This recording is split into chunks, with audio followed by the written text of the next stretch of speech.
Hi, and welcome back to Unit 10, Theranos Trial. So in the preview, we talked about Elizabeth Holmes, who was a very young CEO of this company called Theranos that claimed that they had wonderful technology that would, do blood tests with very small amounts of blood. And they had a contract with the pharmacy Walgreens in America, but it turned out that they were actually using other companies' machines. So they weren't using they were processing blood tests for Walgreens, but they were using just the regular technology that was already available. And their technology didn't really work the way they said it would. So eventually, some people from within the country blew the whistle and exposed the fraud that was this company.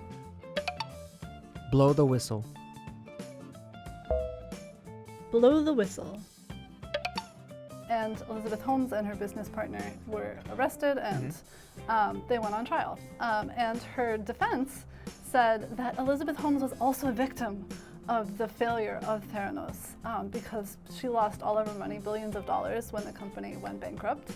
And the people who invested in the company, they invested at that point about $600 million.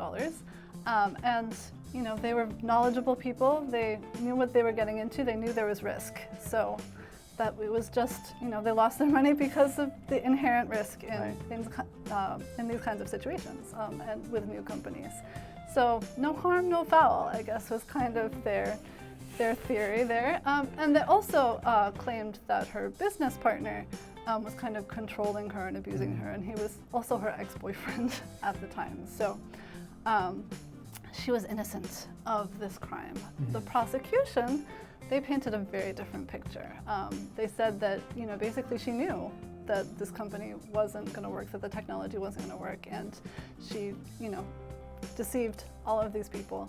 And they lost a lot of money, she lost a lot of money, and she is not innocent of this crime. Paint a different picture. Paint a different picture. So at the time this article was written, in December of 2021, the jury was still deliberating about this issue and whether she, would be going to jail. And I'm pretty sure that she was eventually found guilty, but you can look that up. So what do you think about the situation? Do you think that she actually believed that the company was successful, or that she was, actively trying to fraud people? I think in the beginning stages, she may have been very idealistic and believed that something like this was possible, despite the naysayers, or even all the scientists and professors who told her, no, it's not possible.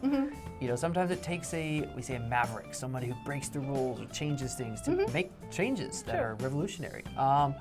So yeah, I think she believed it, but at some point when she started fudging, changing the numbers, doctoring certain reports, or making employees do that, that's believing in your own lie. Right. Maybe she convinced herself of her own lie and thought it was good somehow, just to keep this illusion up when it was all false. Now that's a whole different issue. But I think part of, one reason why she didn't sell the stock in a company and her lawyers tried to say, well, that was virtuous of her, that was good of her.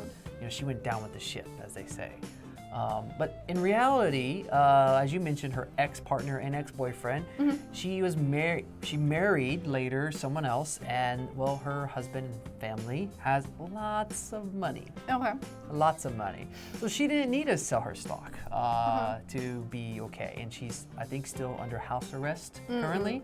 And I think until sometime almost fall of 2022 will be her sentencing for the crime she was charged for. So she's got a lot of time just to stay at home in a very nice luxury home. So I don't feel too bad for her. But I mean, that's everything I've read and I've heard. But what do you think? From the sounds of it, if she's using other companies' technology to process, blood tests and all of that, she knows that it doesn't work. Yeah, and this story took place over a long period of time. So she started the company in 2003 when she was 19, but the allegations started coming out around 2015. So that's 12 years of trying to make this technology work, or trying to find ways to cover up the fact that it doesn't work. So I think that by the end it was definitely deliberate. So like definitely. you, I think in the beginning, perhaps she did believe in the idea, and there's nothing wrong with getting money to try to proof of theory, try to prove that it does work. Deliberate. Deliberate.